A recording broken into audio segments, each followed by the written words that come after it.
Okay, this is a loadout for the Woodlore Journeyman course, which I'm going on tomorrow morning up in the Scottish Highlands.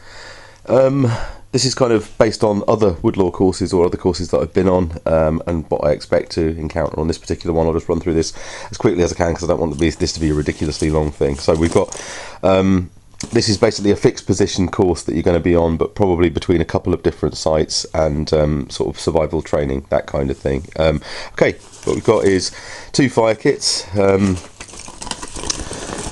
This one is the sort of practical fire kit, which I'd expect to be using most of the time. So in that we've got pieces of fat wood, some Vaseline cotton wool, char cloth, bits of rubber, a new ferro rod, and some bits of rubber, also one of those exotac match things, all are in a what else have I got in here? Oh, my cigarette lighter, which is one of these things. It's in a little waterproof rubber case. I think that's an exotac thing as well.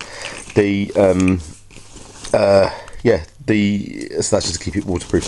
It's all inside one of these things. This thing's called an Ocean Pack 2. You can get them on eBay for about £3, but it's a really stiff PVC dry bag so that there's no way that water can ingress in any way.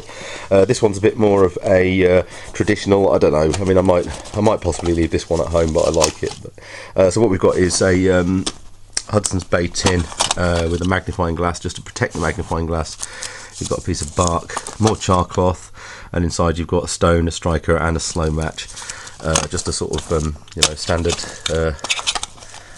Hudson's Bay kit. Inside here we've got a bit more fat wood, also a little bit more bark, just to line the bottom of the inside of it, char tin with some cloth inside, and that comprises my sort of that completes the whole kit. Yeah, so that's the kind of traditional fire kit. So 2 fire kits. We've also got hold on, can't get this open. First aid kit, which is just a little zip pouch, and inside there we've got earplugs. We've got my medication for a dodgy knee. We've got some electrolytes in case diarrhea or anything like that. Or you get dehydrated really badly. There's also an Israeli bandage. There's a compression bandage that I need to put in here as well. Diarrhea tablets just in case. Oasis water purification. Different sizes of plaster. Tweezers already wrapped in the package. A tick tool. Removal tool, sorry. Compeed, blister plasters, antiseptic wipes, and obviously we've got different kinds of painkillers, and you can see in there, and also some bite and sting relief cream just in case. Cotton bandana, because they're just really useful for everything. Camera case, which is a Hagelof's watertight one. I'm not sure if you can buy them anymore, but they seal completely waterproof, and that's got a bit of silica gel in the bottom. Crush-proof X-bed bag, that's going to have my phone, card, a bank card that isn't any money, things like that, car keys, things like that in there, which are not going to be susceptible to water ingress. Main insulating layer is this thing, which is a big shirt made by a company called I don't know if you can see that really, but it's called Broadspear. They are I've had the Swan Dry ones before. This is far superior to those ones. It's a guy who basically hand makes these for about £60 or £70 each, it's made of an old military blanket. As you can see, it's slightly different colours. Put the big patch pocket in the front, nice and warm, slightly different coloured sleeves, elasticated on there, and basically what you've got is a drawstring hood on there which cinches up to a really small size, and a drawstring hem, so there's almost nothing on that shirt that can go wrong, and that's to be worn over the top of my Swan Dry shirt, which are going to be my clothes that I wear sort of normally on a day-to-day basis. Here we've got a tool roll. In this one is a spare knife, which is a bushcraft knife. This was made from one of the first Woodlore courses that I went on, was the bushcraft fundamentals, I think it was called. I like the Mora knives, but I don't like the handles, I don't like the sheath, so what I did is I got another handle. This one's made out of birch burl and a piece of corian they make worktops out of, and I just instead of bone, it looks a bit like bone, but yeah, I made that myself, just cut the handle off. So yeah, that's a sort of backup knife. I'll show you the main one anyway. There's a piece of fat wood in there. There's also a little fishing kit, just briefly comprises there's a bit of repair needle and things and thread in there, some hooks, sinkers and line. Like I say, there's a survival phase for this course, I think, which that will be required for. I think they may give you those though. I've got a US Army spoon that's been following me around for a long time. It's a really good thing. In here we have got a slate strop, about 12,000 grits.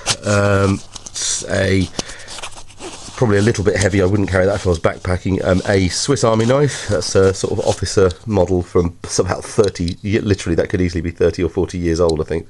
It's my, it's my knife. I've got a little repair kit which just comprises, this is more for inflatable mattresses than anything else. And also Gore-Tex, that kind of thing, tent repair, glue, patches, and an Arkansas stone, which is medium grit, and that's very fine there to sort of edge the knives on properly. So that's that. Pair of gloves. These are the Hestra Fault Guide gloves, wool inside, leather on the outside. Fantastic gloves. Honestly, not sure whether I'm going to take them because I'm not sure whether I'm going to need them this time of year.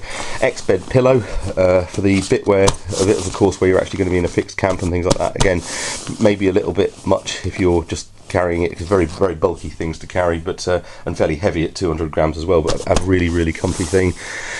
Here we've got my sort of head system, if you like. So I've got a big, thick, woolly, this is Donegal tweed hat, very warm woolen hat, and this is kind of a merino wool snud, which is nice and warm as well. It's also got a sort of a hood thing inside it as well, but mainly to use as a neck tube. Got a head torch here, which is the Petzl Tactica one. It's the one that Woodlore actually give you. Oops, I've now managed to turn that on too. Yeah, it gives you various colours. Come on, how do you switch this stupid thing on? That's it, right.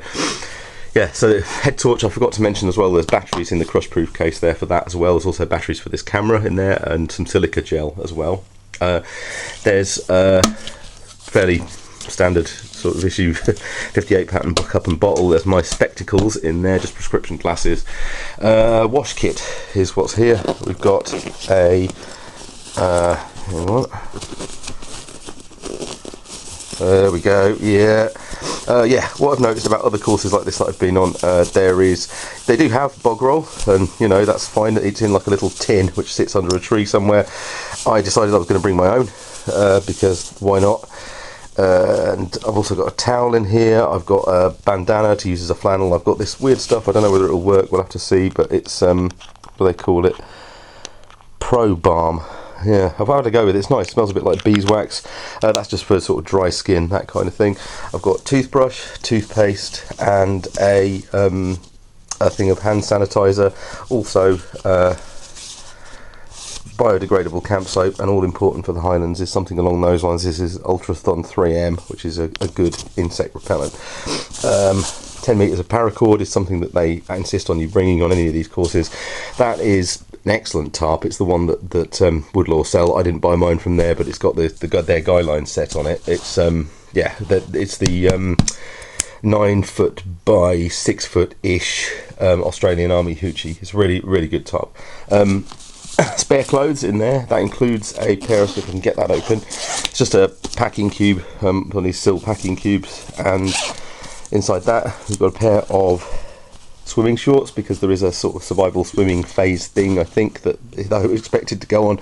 There is also a pair of work gloves, used work gloves in there, pair of sort of little deck shoes which I'll keep in there as well, and a spare pair of pants, socks, and a spare pair of trousers underneath as well.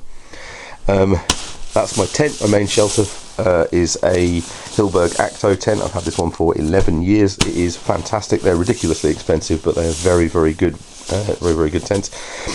Underneath here is just my sit pad, which is a sort of thing I carry around with me during the day. This is the main bushcraft knife that I would carry as well. This one that I made. The sheath is made by Beneath the Stars Leathercraft. It's a really nice sheath, right hand carry one, and the knife is one that I've sort of handled in my Carter and Kydex with some. You can't really pick that up, can you? No, you can't really see it. It's not focusing. Yeah, little moon-shaped pins on it. Anyway, yeah. There you go. So knife and Barco Laplander saw in a little sort of belt pouch thing there, and a Grounds Force Brooks small forest axe, that one's called. Sadly, with this, I've just read up on the thing, unless you've been on the Campcraft course, you can't take this with you, so I'm sorry to say that won't be coming with me. because they insist that you've been sort of trained properly to use that, which I'd say is probably the right thing to do. 2 pencils and a waterproof Right in the Rain pad, a pair of waterproof trousers, and this one is a submersible dry bag. This one's an Ortlieb 58 litre. The reason I picked that one is because it needs to go into this, which is the Ray Mears SMG leaf cutter rucksack. It's not that I'm sort of Mr. Ray Mears clone or anything. I just really it's an excellent rucksack. It's genuinely an absolutely excellent rucksack. I've used it a few times already. Bought it last year. This one is my Thermarest. This is only a 3/4 length pad. I think that's pretty much all you need. Also, this one here is the last thing I think is my sleeping bag. I've gone big with this. That particular one is it's a Mammut, a Jungelak 5-season tie-in winter bag, so it's nearly 3 kilos. Honestly, if I was carrying this lot, there is no way I'd be packing something that big. The thing is with these courses, but yeah, I mean, it's not going to be that cold next week, but why not be warm? You know, it's at the end of the day and comfortable. It's not a down sleeping bag, so I'm not going to get that clag in. It's a you know, a proper full-sized military spec 5-season synthetic bag with waterproof outer, very tough as well. With that combined with the Acto and things like that, no matter what the weather chucks at me, I'm going to get a reasonable night's sleep, especially with something like a pillow like that as well. So I'm assured for some sleep for at least some of the course. But this is a Snugpack Sleeker Force 35 rucksack. The reason I've got 2 rucksacks, that one and that one, is because what I could do, I suppose, is unload everything into my tent and then just carry the large rucksack round with a jacket and my water bottle and spoon and things to have food and perhaps my pad or camera or something. But in all honesty, I don't think I would do that. It's just too big to carry that small amount of stuff. The only other thing which isn't here, which is downstairs, is my I've got a Bushmaster smock made by made by Ridgeline, a really good waterproof jacket. I took the liner out of that because it just is so bulky with it, but yeah, it's a really good thing. I've also I'll show you my clothes briefly. Hang on, these are the clothes that I'm actually going to be wearing. Whoops, daisy, here we go. So we've got a pair of trousers. These ones are Ridgeline Ranger pants. There's a little keyring thing there. I've got a leather belt as well. We've got a icebreaker merino wool underlayer, because obviously you're sleeping next to campfires, that kind of thing. Merino wool leggings and a Swan Dry shirt as well. That's the Ranger's shirt. Pants and socks as well are both made of wool. What we've got here is a small survival lanyard, which I'm going to be carrying as well. I mean, on my personal times I'm going to be carrying the Laplander saw and the knife anyway. And we've got a small, light there but very powerful night eyes one, which is USB rechargeable. I've got a cable in the bag so I can charge that off the phone or the camera if I need to. Got a very knackered up fire flash, that was one of the original Swedish Army ones, and a very powerful whistle, and also a little North pointer. What I might be taking as well is a silver Expedition 4 compass. If you decide to buy something like a decent compass, like an Expedition 4 or something like this, what I would say is buy the military version. I'll show you this one that I've got. The reason for it is just plain and simple, because if you buy a military version of this, you are going to save yourself about 20 quid. So that's what I did anyway. I'm not sure whether that offer is still available, but yeah, there you go. The only difference between that and the one that you would potentially buy for for a lot more money is that this has got a radiation symbol on it. It doesn't mean it's radioactive, it just means it's been checked or something, you know. But you've got another, you know, for fire starting purposes, you've got another magnifying glass there if you need it and things. They're very reliable compasses, and that comes, well, my one I've got in a sort of military looking phone case thing with a, yeah, you know, that just to stop it getting damaged. But yeah, so that's it basically. That's my kit. Thanks for watching. Ta.